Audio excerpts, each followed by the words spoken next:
Indeed, it's a privilege, Prof, to have you here. Thank you. Some of us had the privilege of learning from you when we were still young and slender, not anymore. When Prof came and he was looking at his book, I asked him if he doesn't need glasses to read, and he doesn't. And as I'm sitting here now, I asked him, don't you have hearing aids? And he doesn't have. So I said, what is your secret? He says, I use this.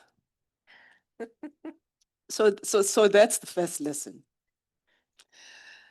The second one is when he arrived, as usually expected. I said, Prof, did they share the questions I'm going to ask with you? He said, no. And then I was sort of concerned. He says, but you can ask any question. So as an audience here and virtually, please prepare those questions because he's ready for anything. Prof, really a privilege for us to have you here. Thank you. And we are very excited that we're going to learn from your extensive experience in corporate governance and in advocating for integrated reporting and thinking. To start with, what initially inspired your commitment to mindful and purposeful leadership? Well, if you think of mindfulness, think of mindlessness. If you're mindless, you're not actually applying original intellectual thinking to an issue and adding value. And what concerns me, and from 1992, when I was asked to, would I form a committee and to set out the conduct of directors, because we were moving from a country of unequal opportunity to a country of equal opportunity. And there was no guidance for somebody who would suddenly go into the corporate world. Mm. And I was asked this by then CEO of the IRD, and that afternoon, Mr. Mandela phoned me. Now, you must understand very shortly, I'll tell you, Mr. Mandela and I knew each other before he went to jail, because we both practiced law at the magistrates' court. So, and I used to park next to the building of Mandela and Tambo at Chancellor House. And that's where we met, was actually in the parking lot. So that was before the Rivonia trial. And then there was the Rivonia trial, and one of the hardships of apartheid, you know, journalists used to arrive from overseas and come to Johannesburg, Cape Town, and they would write about the differences and the inequity of apartheid. But the true hardship of apartheid was in the so-called homelands, because there was no infrastructure in these homelands. And people were hungry. And so this morning there was a lady who spoke to me. She was with Fraser's. I was the chairman of Metro Cash and Carry and Checkers. And so that through those chairmanships alone, then we took control of Fraser's. Lady sitting here somewhere, I remembered. And so we were big buyers of food. And Operation Hunger was formed, and I became chairman. And Zinzi Mandela, Mr. Mandela's daughter, unfortunately died, worked with me. And because of that position, I was able to persuade the manufacturers of food to develop a package of nutritional food. It was about this size, and it cost 47 cents. And we fed over 1 million children every day for 27 years. And I kept in touch with Mr. Mandela through Zinzi, his daughter, when he was in jail. then when he came out of jail, he had a lunch for 12 people, and I was privileged to be one of those 12. And he went around the room and he said, spoke about everybody. And he said, Judge King, if it wasn't for him, there'd be millions of useless people in South Africa. Now, why is that? Because if you don't feed a child under 3 years of age, their brains atrophy, and they do become useless members of society. So that was something that was very mindful. I had to apply my mind to raising funds for Operation Hunger. And one of the things I thought of was to have the R1 million horse race at Turfentine. I got the Turfentine people involved, the racehorse people. And we did. We raised over R1 million in one day. I was the chairman of a company called Prime Media, which owned a little radio station called 702.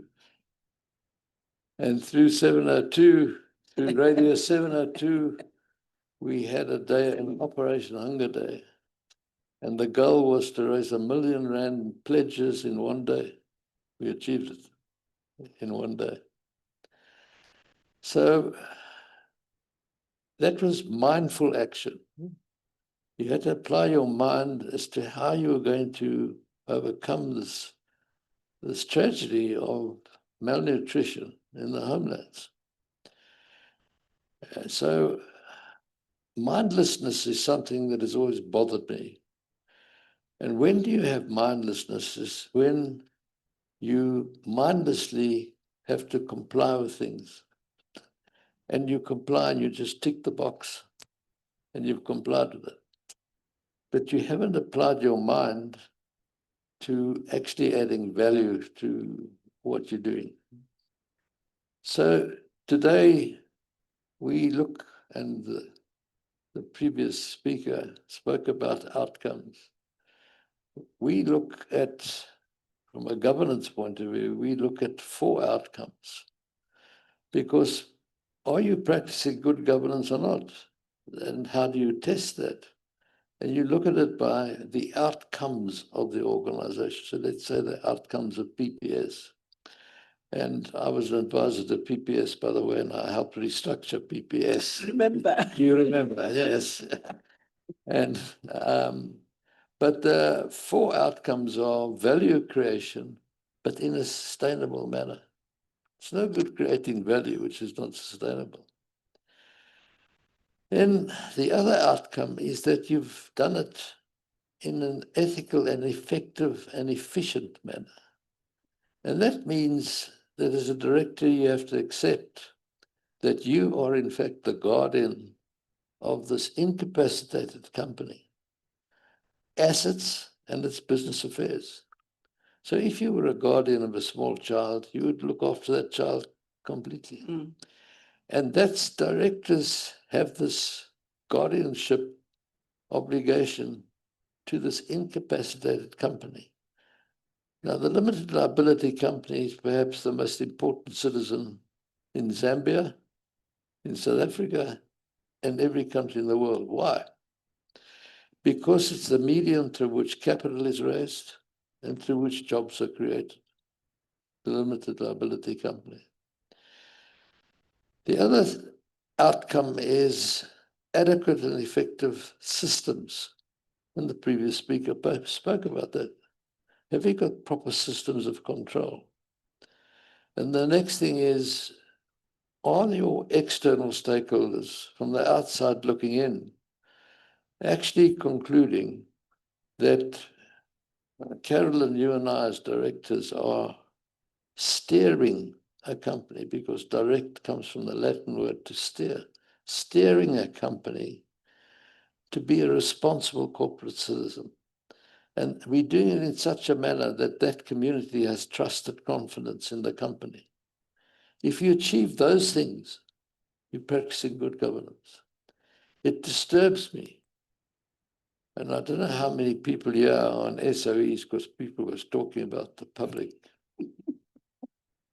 I you have to comply with the Public Finance Management Act. Now that is very line item. So speaking to people at Transnet, Eskom, etc., the estimate is they spend 60% of their time, and they're people here from SOEs, so they can speak for themselves, on conformance instead of performance.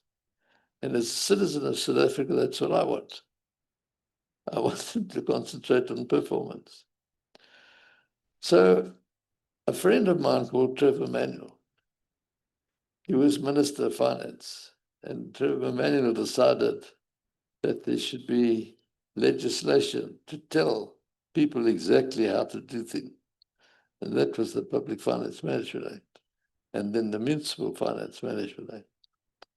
So Trevor and I subsequently have spoken about this.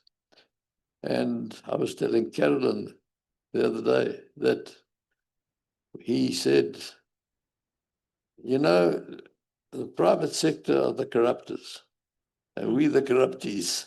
So I said, well, let's just test that. How many companies on the Johannesburg Stock Exchange, Trevor, do you think are being poorly governed and are corrupt? And he got three. He named three companies. I said, now, how many public entities are there that are obliged to follow the Public Finance Management Act? And we worked out there about 600 in South Africa. And I said, well, tell me how many have had a clean audit and are giving a return on investment in the best interest of the citizens of South Africa. And we got, I think it was 6 or 7 out of 600. And I said, well, so the people on the Johannesburg Stock Exchange follow the King report. And I've been asked many times, why didn't I have it legislated? And I said, what is more important is market pressure and peer recognition. That you have this market pressure that actually forces you in the raising of capital, for example. Today, in the capital markets, they check whether you are seen as a responsible corporate citizen in the company. So you have to be very mindful about this. And as a leader, you've got to be humble as a leader. And you've got to realize the impact of your decisions on people, and you've got to deal with those impacts. So, for example, at the Frame Textile Group, when we retrenched, and we also retrenched people at Fraser's, so retrenchment was something that always concerned me. And at the Frame Group, when we retrenched people, with lots of people, because of the Eastern Tigers had come to South Africa and were selling their fabrics cheaper than we could even make them. And so we decided, we cleared a whole shed, a weaving shed. Now, the size of a weaving shed, I want to tell you, can fit a Boeing 747 in. It's huge. And we bought a whole lot of sewing machines. And we, the frame company, supplied that. We called it Zenzalini. If anybody understands Zulu here, it's help yourself. Zenzalini. And we taught people as we trenched them, we taught them how to make simple garments, pajamas, T-shirts and that. And we supplied them with knitted fabric at cost. And we trained one of the people to become the manager there. And today, so I won't mention his name, but today he's a billionaire. He's managed companies and he's the chief executive of 2 companies on the Johannesburg Stock Exchange and a very wealthy man. So mindfulness and leadership, they go together, Sybil. They're not something which is separate. You've got to be mindful about these things. When are you making a decision on behalf of this incapacitated company? that's absolutely dependent on you because it has no heart, it has no mind, and it's got no conscience. When something goes wrong, the wrath of society shouldn't turn against the company. It should turn against its directors because they are the conscience of the company and they would have done something which has caused society to be distressed about it. So you've got to think about that, and you have to have this, what I call original intellectual thinking. And think when you make that business judgment call, that collective mind of the board, where you have various skills and you have women on the boards, that you actually make a decision in the long-term best interest of the company. If you get that right, it's in the long-term best interest of all the stakeholders. So mindfulness and leadership go together. Thanks, Prof. That's Sorry, a long answer to your question. yes. But it does give a perspective and some historical experience of what mindfulness is. We have evolved as a country. It's life, everything and business environment now is very complex and rapidly changing. How do you see mindfulness, as you've described it to us, evolving under these circumstances? Well, I think we have to be very mindful about questions of sustainability. It fascinates me that the President of the United States can stand before the General Assembly and call climate change a hoax. When Los Angeles nearly burnt down, that there have been hurricanes through New York. We've actually seen what is happening, physically seen. We've seen the degradation of planet Earth. The dictate of the primacy of the shareholder was based on the premise that you increase wealth at the top and it would trickle down to the impoverished at the bottom. Well, it didn't trickle, it became treacle and stuck at the top. Because when you increase the wealth of the shareholders, did they start another business? Did they create more jobs? No. They bought another yacht. They bought another motor car, whatever it is. So it didn't work. And in fact, right through the 20th century, the profit of companies, which the sole purpose, it was said, of directors was to ensure increased profit, increased share price, increased dividends.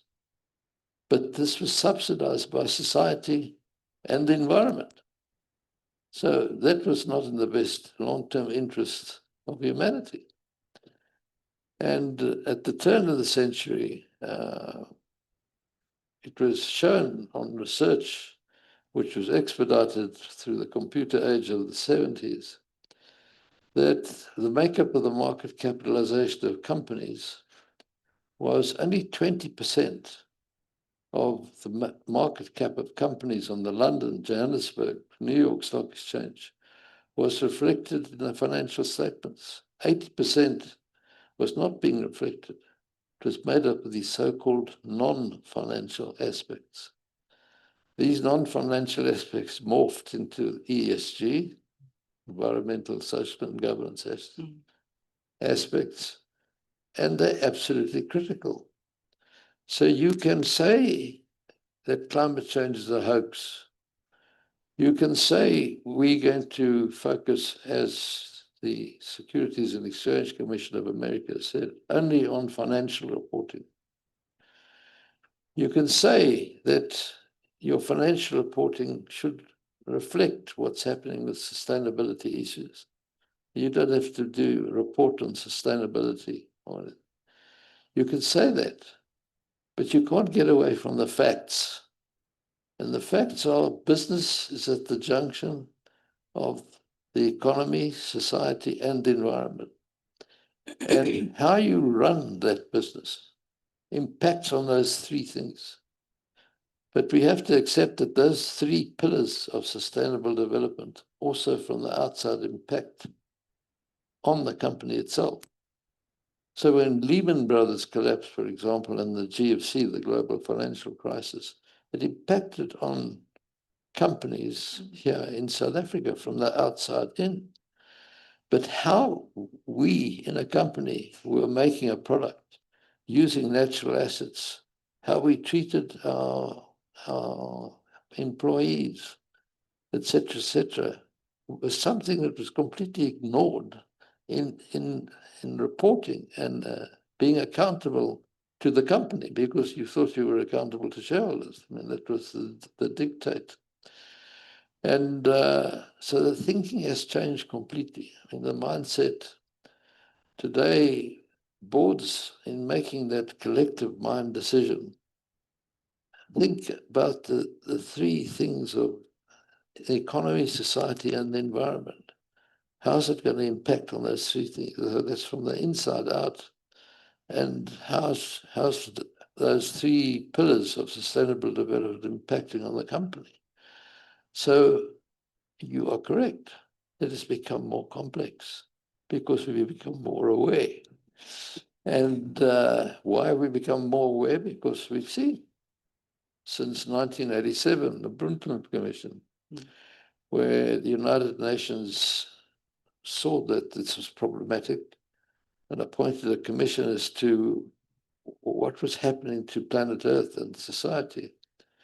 And Mrs. Brundtland, who was the chair, eventually came out in 1987 with her report saying that we must have sustainable development for those who come after us. And I added to that saying, all of us are transient caretakers here.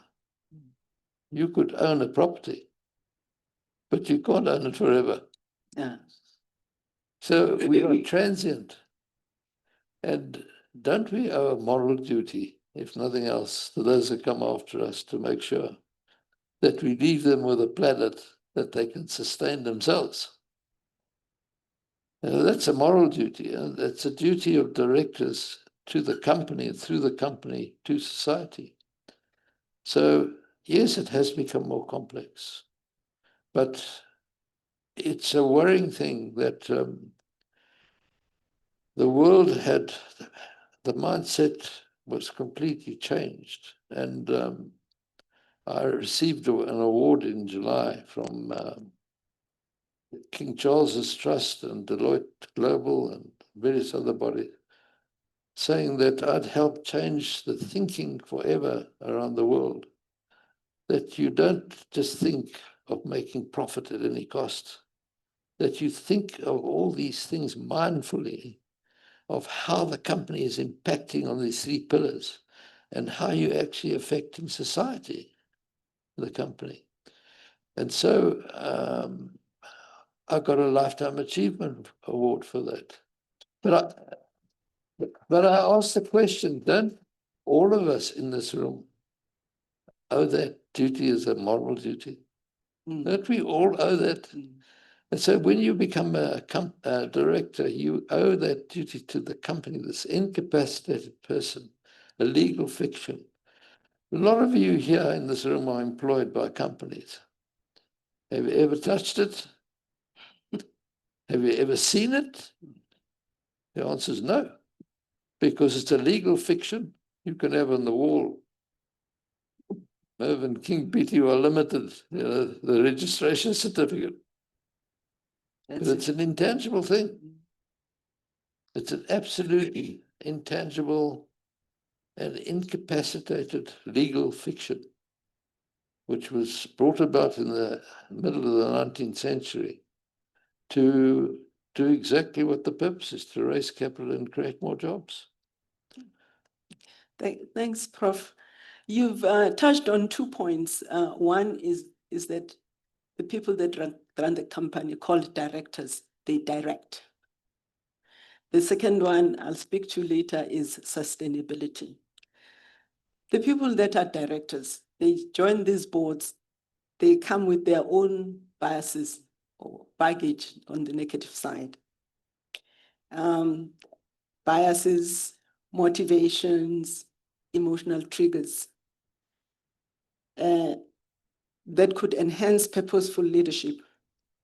What practices would you recommend for leaders seeking to cultivate this discipline of purposeful leadership?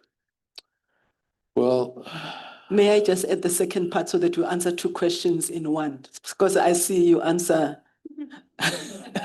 well, you know, what I've done in my life as chairman of various companies, overseas and here in South Africa, that when I become chairman, I always take people out of the boardroom, the directors out of the boardroom, and to offline, or as we say in South Africa, we go and have a braai in the boss, you know? And we sit there and we talk. What do we talk about? We talk about what is the long-term goal of this company? What are we trying to achieve? And how are we going to achieve it in a sustainable manner? So we know what the goal of the company is, so we can, from time to time, we'll make short-term decisions, but those short-term decisions are strategic, and never lose sight of what that goal is that you want to achieve. Secondly, there's got to be an understanding of what are the key performance indicators and what are the key risk indicators. So everybody knows and understands that. Do you know what the factors are that would help the company in carrying out its purpose? And you define the purpose of the company offline. Because when you come back into the boardroom, there must be a common thinking about what is the purpose and what are you trying to achieve. Because when you make those decisions from time to time, they're short-term decisions, but they're not divorced or should not be divorced from that eventual goal which you are trying to achieve. So I think the oil companies are a great example. You've got all the young people running in the street saying, turn off the oil taps, turn them off, turn them off. Well, that's all very well, turn them off. You know, we have most electricity around the world is energized today by fossil fuels. Most pension funds own shares in fossil fuel companies. Most pensioners get their pension paid through the dividends received from fossil fuel companies. A lot of pension funds have got so big they actually financed IPOs of new companies. You can't, therefore, switch off the taps immediately. No. But you've got to transition to a situation where the oil company's purpose has to be a sustainable supplier of energy. And that should be its purpose. It's going to take, my belief is going to take 15 years or so. But you cannot just overnight switch off the oil taps. And you cannot overnight stop using coal. No. There's dirty coal and there's clean coal. So you can use that. And so this transition is going to take, I think, 15 years at least. And well, but then we'll transition to it. But what caused this? It was the Industrial Revolution in the Northern Hemisphere.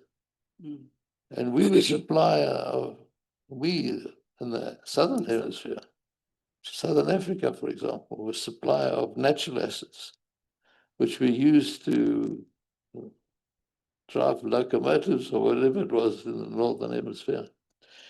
And so the pollution started in the Northern Hemisphere, not here in the South. And so for a just transition to happen in the South, it's got to be, you've got to help it happen through finance from the North. And it's happening. I mean, there are bodies being formed now to help us to finance the transitioning away from fossil fuels to renewables.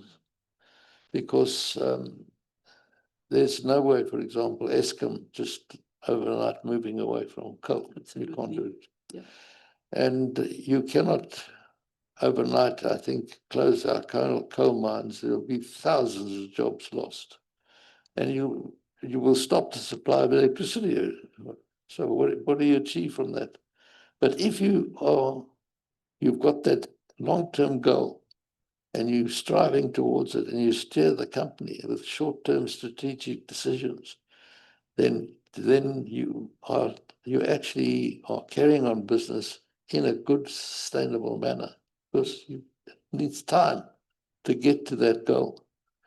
But as long as your judgment calls on the way or little steps towards getting towards that goal. Thanks. So it has become more complex. Yes, it is. It is. With your wide experience, can you please share some examples, one or two, if possible, where aligning organizational purpose with sustainable value creation led to better outcomes for both stakeholders and society? Yes, I can. As the chair of the Frame Group textile company, it absolutely alarmed me, and Carolyn knows this. It absolutely alarmed me. All of you, I'm sure, have got a pair of jeans, or maybe even wearing one. I'm not wearing one. No. Any of you may be wearing a pair of jeans today. It absolutely alarmed me that to make a length of fabric from which you can make a pair of jeans, we were using, does anybody know how many liters of water to that length of fabric? It's 1,780 liters of water to make that length of fabric. And how was that possible? And so the machine suppliers to the Frame Group, I flew to Zurich where they were, and I said, you've got to develop a machine that uses less water. It's not sustainable. We are a semi-arid country, South Africa. And it took them a few years, and they did it. And we got it down to 700 liters for a length of fabric. But I didn't stop there. Because how did we make that fabric? We got cotton, and we spun the cotton. And from the yarn, we wove the fabric. And then it went through this process of jeans lying in water to get that color of the jeans, the jean fabric. I went to our major supplier of cotton. And I'm sure many of you have seen, when you're flying, you see from the air, you see that circle of where a pivot is in the ground and the arm goes around spraying water. And that's how cotton was grown in South Africa. I said, it's not there. I said, what are you doing? I said, there's a country called Israel, and it's in a desert. And it's gone green. And you know what they do? They do drip irrigation at the root. And I got the farmer to change from this pivot, spraying water to drip irrigation. Drip, drip, drip, drip, drip. And I brought it down to about 400 liters of water. So you can, and you have to apply your mind to these things, so it was a combination between the grower of cotton, the machine maker, and the company of which I was chairman, making the fabric to sell to people who were going to make a pair of jeans. But you had to get these people together, and you could achieve a more sustainable outcome. So that's how people's minds are now working. That unless you get that sustainable outcome, it's not worthwhile, because you actually depriving society or the planet or something. And you just have to look around that as we're talking, we've got now 7 dead oceans, 7 dead areas in the oceans where fish aren't there. They can't, there's no oxygen in the water. Why? Because factories were built on riverbeds, on the sides of rivers. And the waste was just discharged into rivers and taken down to the sea. Why? Because less expenditure and take it to landfill. Today, people are very careful about that, and now there's legislation about it. You can't just put your factory on a river and push the waste into a river. But we did that right through the 20th century because it didn't concern. Society wasn't concerned. Governments were not concerned about, and the suppliers of capital were not concerned about the impact of how you were actually making your product on those three critical pillars for sustainable development. But today, directors have to think about those things when they're making decisions. Thanks, Prof. Earlier on, we spoke about the challenging environment that we're operating under, and in environments where governance systems may be under strain or subject to corruption. Venus, in her talk, spoke about people who have board meetings outside and they charge for 2 days instead of one. We've had our own experience here where people are charging hourly rates for board meetings in this country, and it's they're paying themselves 2 million rands a year for board fees. How can mindful leaders maintain integrity and effectiveness without compromising their influence under these circumstances? Well, you know, you've got to have your mind has to be a mind that is tuned into the question of acting with integrity, and you've got to have a mind where you realize you're acting for an incapacitated person in the company, and you've got to make decisions in the best long-term interest of the health of that company. And you know, when people, you can't, and that's why they can't legislate from tomorrow, you shall be honest. And if you're not honest, then you're going to go to jail for 10 years. You know, you can't do that. People go rogue for various reasons.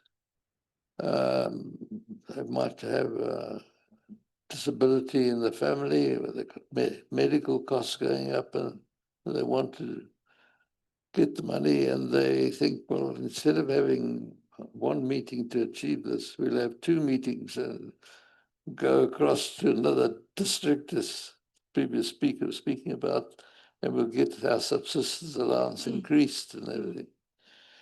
Well, I've been involved in those situations, and I just nailed it on the head. I mean, the people that were involved in those situations, I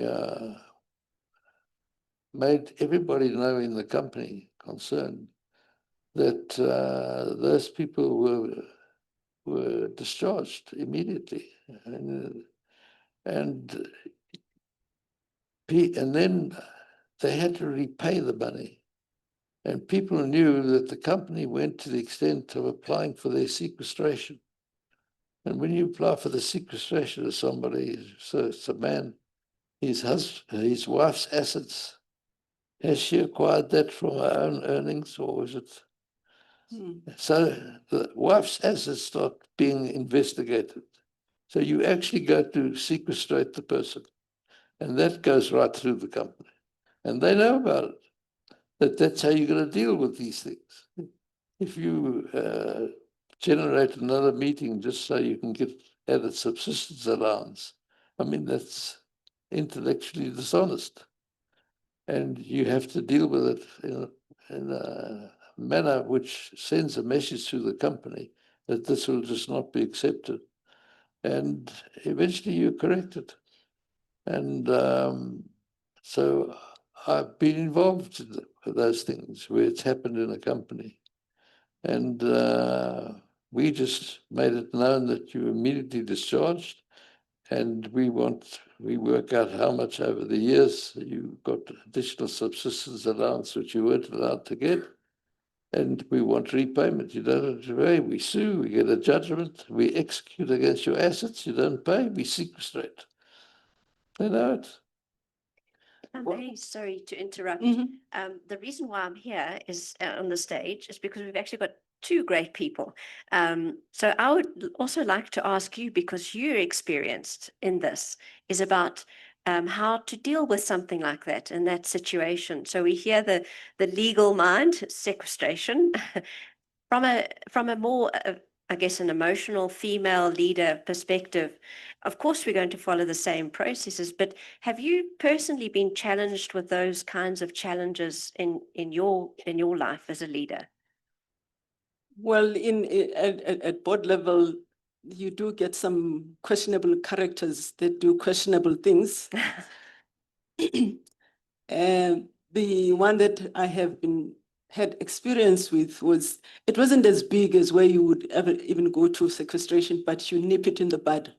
As the moment you see that little sign that says something is not going right there, you just nip it in the bud. Fortunately, I also have a great supportive company secretary who has no gray area. It's black or white. And when you say, this is it, this is how it's going to be handled. And you deal with it that way. So yeah. And you see the signs before the, yeah. Absolutely. From the way they talk. And then you start listening carefully what they say before they even implement the action. And leaning on the company secretary, because I guess they're there all the time and they're seeing, because when you're in the meeting, you're not seeing the wood for the trees, when they're seeing it from a perspective. Absolutely. I don't have a law brain, nor do I have a law degree. I'm just a pharmacist. So having somebody who has that legal background, it helps a lot. And if you have people that are schooled in governance that know what it's all about, it's very helpful. Thank you. Thank you. Prof, I don't know if it's true or not, but I have heard something about you. Venus spoke about women sitting on boards that we need to show up and not just say noted. Okay? I don't know if it's true. Correct me if it's not true.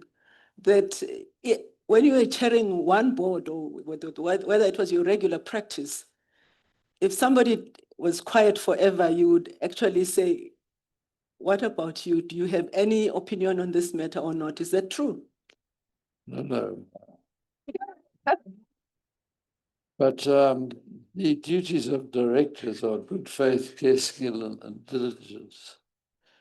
And a director who doesn't do his or her homework and doesn't read the pack, and more particularly doesn't understand what's in the pack, and comes to a board meeting without actually understanding the issues, it's almost like a fraud, because you're not adding value to the discussion or anything.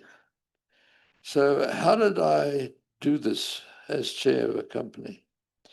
We would have a discussion on an important issue, and usually I would phone one of the non-executive directors and say, have you read your board pack, Mary? Yes. Yes, I have, Mervyn. And I would say, well, I want you to, we've got a 30-page report here from management, and they're seeking an answer ABC.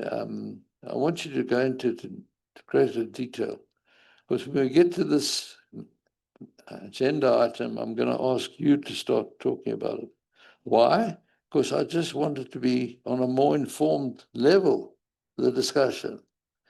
And the discussion then goes on for 45 minutes. And I say, well, I see the board is inclining to decision ABC. Is that correct?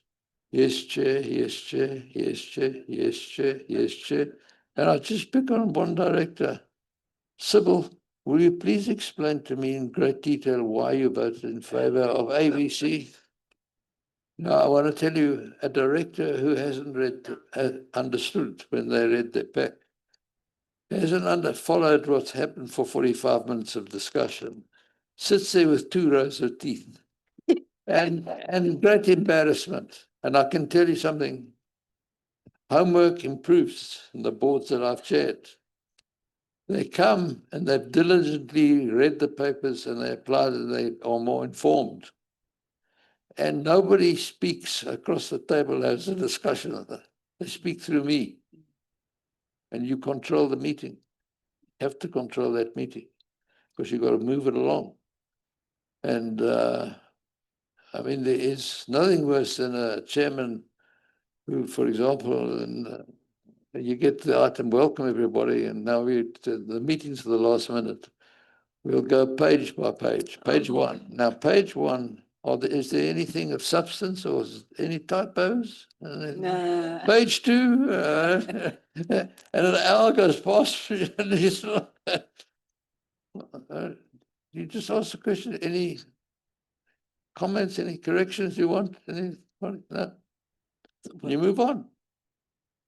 But you've got to do these things as a chairman. And I can tell you something, once you've done that, and people know that you're going to turn to them and ask them, explain to me why you voted the way you did, that I'm going to do that from time to time. I tell you, the boardroom becomes more diligent. The directors become more diligent. And you just got to express your authority. Yeah. And Thanks. Sybil, are your directors in the room? I've got a former trustee here, and I have, I think, one director here, current director. So they know, they're going to tell the others now. It's coming. good. They'll improve their homework. Yeah, I'm aware that I'm conscious of time, Prof, but I have to ask. I have 2 questions. Reflecting on your very illustrious career, how has your perspective on mindful and purposeful leadership evolved? And what key insights do you wish you had understood earlier in your leadership journey? Well, I just wish that earlier I had realized that you have to have agreement as to the purpose of the business of the company. And if you don't agree to that, then your decisions are, they're sort of fragmented and not leading to eventual goal. You've got to also have that long-term goal that you want to achieve always in sight. So, but you're going to have variations and some strategic decisions from time to time. So, and you've got to do this in a mindful manner, not just mindlessly saying, oh, this is, tick that box, and this is, tick that box. You've got to apply your mind, is this really in the best long-term interest of the health of the company? And you've got to look at it through the 3 prisms of the economy, society, and the environment. So it becomes more complex. But we have to do that if we're going to pass on a sustainable planet to those that come after us. And especially as directors of companies, we have a great duty to make sure that the company is seen and is a responsible corporate citizen. Thanks. The one question that I said I will ask you, we are in an era of artificial intelligence and all the developments around it. And my question to you, Prof, is how do directors practice mindful and purposeful leadership under the circumstances of AI? With difficulty. The context in which we're operating today is much more difficult because who would have believed the geopolitical risks that we're facing at the moment? If we were sitting here 2 years ago, we wouldn't have the Ukraine, or 3 years ago, we wouldn't have the Ukraine war, what's happening in the Middle East, what's happening in Sudan, what's happening in the tariff hikes and the differences and the uncertainty with generative AI, people, and there's a compliance panic about how do we report on sustainability issues. And our Companies Act doesn't provide for the Financial Services Board to actually say what standard of sustainability reporting we do. It's only for financial reporting. So the Companies Act has to be amended. So there's all this compliance uncertainty about sustainability at the moment. And it's a compliance panic that's got in. So also accounting has got to change because it's got to take aware of the sustainability issues which impact on the balance sheet and the profit and loss statement. So it's become more complex, but it's become more worthwhile because we can get it right. We can actually make a positive contribution to society and the environment, not only the question of making profit. Of course, the company's got to make profit to service its borrowings and to pay its salaries, etc. But it's got to do it in a sustainable manner, because otherwise you are absolutely prejudicing those that come after us. So you asked me what I would wish. I would wish that what we are thinking about now and how we think and how the world thinks, except the Trump administration sort of believes that it can make this disappear, but it's not going to disappear, I can just tell you. And there are great American companies that are acting actually under the radar. And they're reporting and just changing the language, but they're still dealing with what they call DEI issues there, diversity, equality, and inclusiveness. So but let me just say something about women on boards, because that's really... Yes. And Carolyn knows the story as well. When it was realized about 30 years ago that we could no longer have manual training on our stock exchange, little pieces of paper passed. I've got to buy for 100 Standard Bank shares, and it was going to go digital. And it was formed by an Act of Parliament, straight, it was called. Share transactions, absolutely electronic. And you had to deal with the question of trading, and you had to deal with the question of who is the custodian of your electronic shares recorded, because you don't have a share certificate which you put under your mattress anymore. And the Johannesburg Stock Exchange and the major banks were the shareholders, and they asked me to chair the company. And they said to me, you must, Mervyn, you pick the chief executive. You pick. And I picked Monica Singer. Many of you remember her. She was the chief executive of Syca. And then it came to the question of building the systems. And I picked a lady who was an IT professor at Stellenbosch University, Erna Solomon. And she became the chief information officer. Then we actually fined a major bank 5 million rand for not complying with certain things. And the chairman, chief executive of the bank was in my office, said, how can you do this? And we pay you millions of rands of fees every month. And, I said, this is a statutory body. It's not a business that we formed. I've got the traders on one floor, and I've got the custodians and the oversight people on another floor. They physically separated. But I thought, how am I going to deal with this? And I thought the only way to deal with this is to get someone who has been the chief executive of a company and really understands these issues and can actually get these stakeholders to understand what our role is. So I made a whole new corporate animal called the Chief Stakeholder Relationship Officer to get them to really understand what Straight was all about. And we advertised we worked through Heinrich and Struggles, the headhunting firm, and they appointed eventually they gave me names and interviewed people, and it was another lady I appointed. So now I had 3 ladies in the senior executive position in Straight. And I was interviewed by the Financial Mail.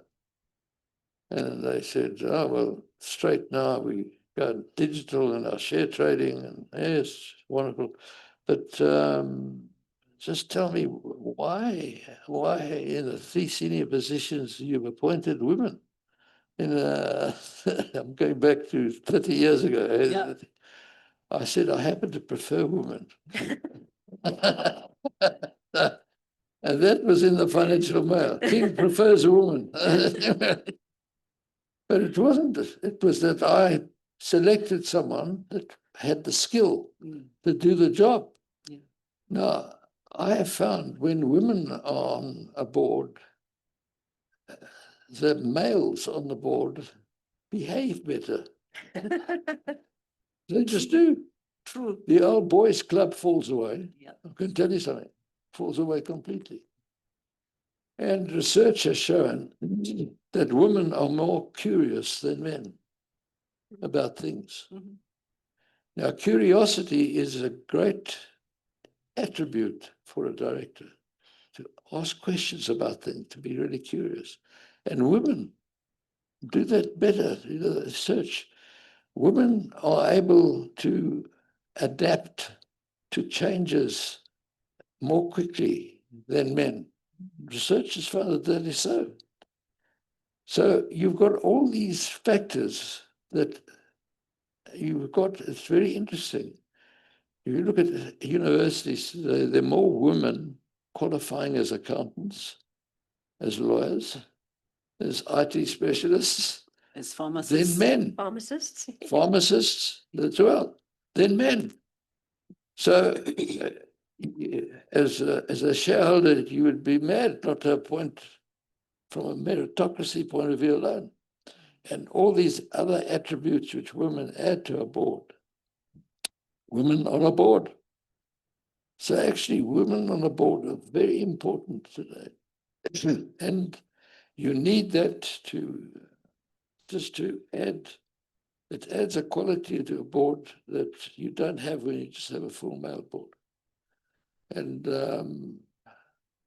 also women seem to be able to reach out to stakeholders more than a man, especially to customers. But people keep forgetting that customers are a very important stakeholder, very important indeed. So I just wanted to answer the question, because this is about women on boards. Yeah. That it's very important to have women on boards. And because you do make a huge difference to the board and the quality of the board and the quality of the decisions made. Thanks, Prof. Sorry, Judith, we've taken time. I don't know if we still have time for questions from the audience or from here. I don't have any online. Okay. Yeah. Okay, there's one question there. Please stand, you stand. You're the first one. Then there's Delia there. And then there's one here. Then there's one behind you. She was up first. Then there's this, sorry, put them in order because Delia is second. Delia, that side is second. This lady here is third. The one there, you're fourth. And you here are fifth, yes. Okay, remember your numbering because I won't remember. Okay, start. Dr. Seoka and Prof, thank you so much just for the insight that you've shared with us. I'm interested actually, Doctor, on your perspective of the one question you asked Prof with regards to how his perspective on mindfulness has evolved over the years based on his own experience and examples that he shared. You know, I'd love to just hear particularly from a female, Black female, a pharmacist who's played in different spaces, how that has navigated and actually almost channeled how you currently lead, and essentially how differently or how you would actually from an advisory perspective suggest to someone going forward what they can do differently or better just coming from your own experience. I was going to interview Prof, What was the not me. Oh, shoot. But yeah, look, Forms. initially it's a lonely journey if you are alone as a woman on the board. However, we should never forget that males are our partners in whatever we do. So get them to embrace you and to engage with them. I've had my own challenges. Venus spoke about you can be the one person this side and everybody this side. I have had an advocate who was on the board who threatened to take me to court. But because I had my ducks in a row and I knew what I was talking about, and I had made a mindful decision, not a mindless decision, Prof. It all fizzled out. I think it has been said here and everywhere else, if you are true to yourself, it helps. But let me tell you, all of you here in this room, I have an advantage over all of you here. And that advantage is I can sit here and get home and get absolution.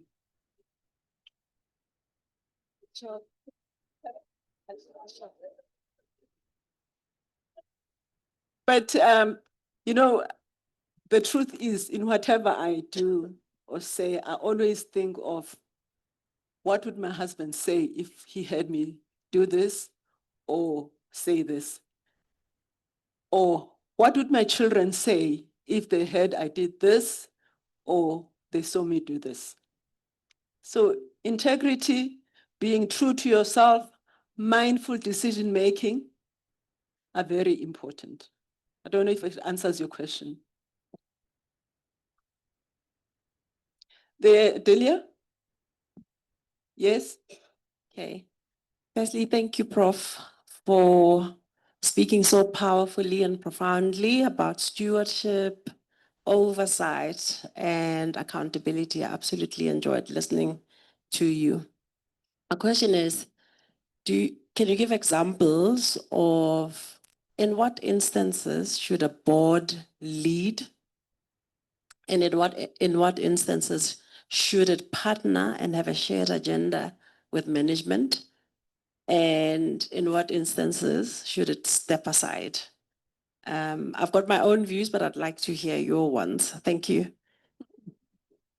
Well, if I understand your question, he's asking in what circumstances can a board share with management the decision they come to eventually?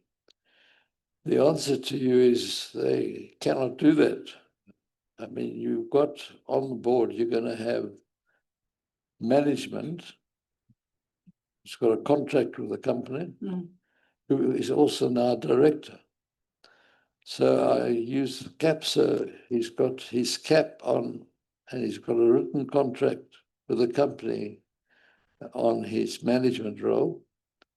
But when now he's been appointed director of the company and labeled executive director, he's got to take that cap off and put his cap on and comply with Section 77 of the Companies Act, namely to act in the best long-term interests of the company and do it with loyalty, good faith, care, skill, and diligence.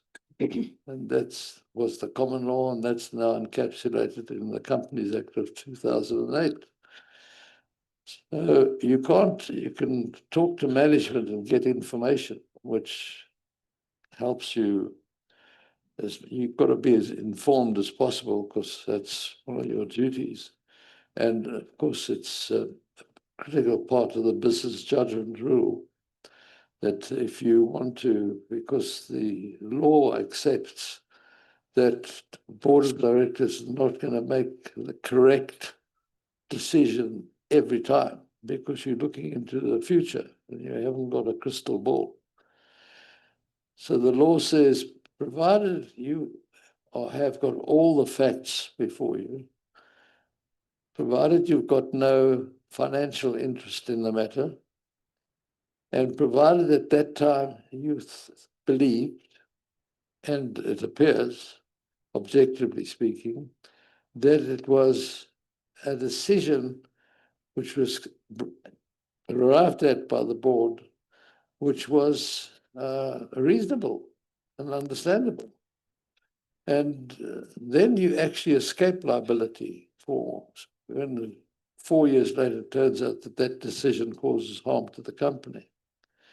So you've got to be very informed so you can get extra information from management. But management can't be part of the decision of the board, unless they, of course, they are the executive director, but then they're not acting as management, they're acting as a director. And they've got a duty to the company in a different capacity altogether. So can I just Yes, interject there? Karen. Are you saying then, on Delia's point, are you saying then that, so Delia had three structures, the board decides, then there's a co-creation, and then there's the board steps aside. And you're saying, actually, there is no 2 and 3. The board always decides. And then 2 is the board is informed by management, but still the board decides. And 3, the board never steps aside. The board always decides. No. What about strategy, though? They say strategy co-created. Well, strategy, again, It's the you get board's. informed by management and you question what management is saying, you interrogate it, but the board's got to make that final decision. So I always say it's simple, the boards think and management does. And that's it. This was the third hand. Delia, sorry, did that answer Also, the question? yeah. Delia, are you happy? Thank you. Good morning. Hi. By name, it's Nakomakai Mukone. I'm in the local government sphere. Oh, wow. Yeah, I'm trying to broaden my horizons. I'm definitely gonna have a career change next year. So this is a learning curve for me. I've taken a step to broaden my horizons, network, learn more about the other side of the world. But because I'm still currently in local government, my question is going to be related to my current sphere. I first came across corporate governance King report in varsity, 2005, my first year. So, and throughout my learnings in practically every learning that I've come across, you would find that we speak about or we engage on the report. So I'm very honored to be here today listening to Prof. And then my question is as follows. With regards to the report, especially when it comes to the public service, in particular local government, and looking at how now we're having these commissions that are coming out because of the lack of ethical leadership. So I just like Prof, maybe just to engage on how can we improve, especially in government, in particular local government, when we look at the audit outcomes, as well as the state of government and particular local government, because ethical leadership, it speaks to how one would, government needs to deliver services, and ethical leadership is at the forefront in terms of delivering services to our people. And we find that currently the ethics and the ways our leadership coming across or their performance is not really benefiting our communities, especially moving into the local government elections next year. Now, ethical leadership is coming into play because all of a sudden there's going to be service delivery. Whereas for the past 3.5 years, there hasn't been service delivery. effectively. But now because we're going towards the local government elections, we're going to see this whole shift whereby all of a sudden certain things are going to be happening.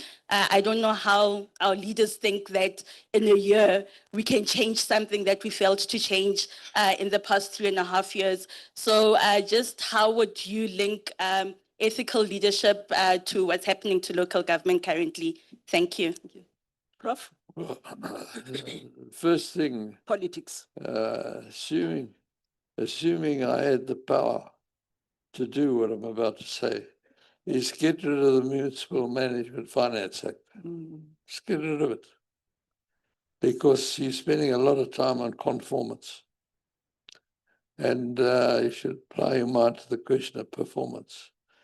And really accept that councillors should spend their time realizing that they're acting as stewards actually for the citizens of South Africa and the guardians for citizens of South Africa.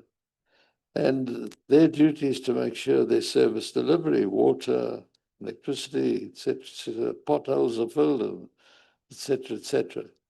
Not to spend your time thinking about how you can enrich yourself out of what is happening at that municipality. So there's stories of the jacket. What is the story about the jacket?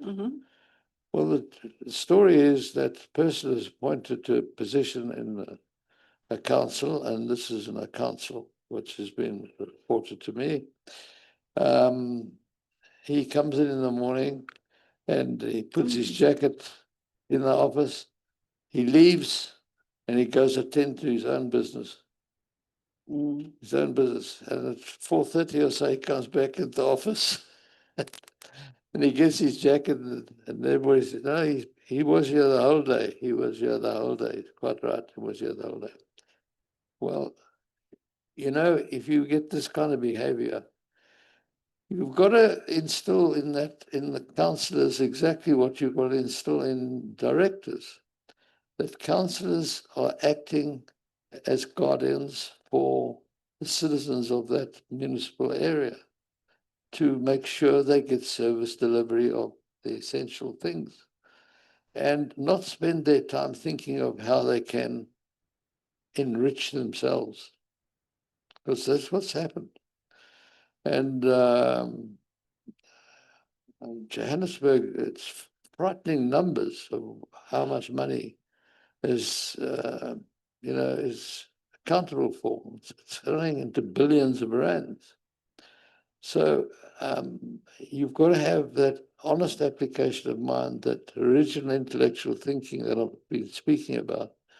And you've got to honestly apply your mind as a councillor in the best interests of the people of that, and manage and make sure you get that service delivery, that you have the right skilled people to do it. You appoint the right people to do it. Instead of spending time thinking how you can enrich yourself out of the situation that you're in, which I'm afraid has happened at local council level.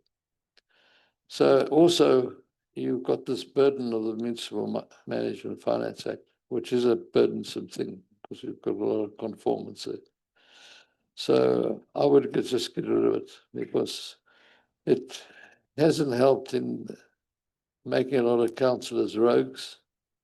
It hasn't stopped the roguish behaviour. No.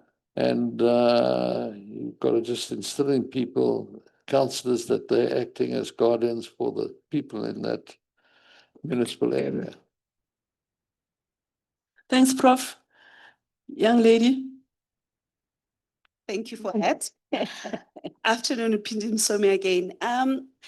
Thank you for sharing the insights on how purposeful leadership or mindful leadership can help make us better directors. But when you're sitting in a board where the environment is always almost about company performance, decisions that we need to make, how do you then, or what guiding principles have you used, Prof, that would help you steer the board in the direction of being mindful about the planet, about people before profits? That's my one. And my other one is, because this I'd call it softy feely mindfulness. That's what people would think is something that is not ordinarily when we walk into boards are about. It's about the numbers, decisions to be made, strategic insights, the performance plan, etc. How would you then, we can intentionally as a board sort of cultivate a culture that promotes that above everything else? Thank you. Well, that's one of the reasons I say you go offline and you have a boss barat, as we call it in South Africa, and you actually talk about what is the purpose of the business of the company. And what are the areas that you've got to really focus on which will help you to achieve your purpose? And you've got to have that purpose, and then you've got to have that goal that you want to reach. And the question is, are you doing it in a sustainable manner? Because it's no good achieving something and it's not sustainable, because you're actually then, in effect, stealing from society and the environment as you're listening. So you've got to make your decisions today, as we were talking a little while ago, through those three prisms of the economy, society, and the environment. And you've got to get that into the boardroom, that they need to make that decision. Because the raising of capital today, providers of capital don't only do a financial due diligence of your company. They will do due diligence of how you're dealing with ESG factors, are you really operating in a sustainable manner? The asset manager and the asset owner have a duty of care to their beneficiaries, and they've got to make sure they're investing in a company that's got longevity. If you're not making decisions which is taking account of adverse impacts on society and the environment, your company is going to fail. It's just the reality. And you're not going to raise capital so easily. You will raise it with greater expense. So you have to, so the board has to come to the realization that in making business judgment calls, these things have got to all be taken into account.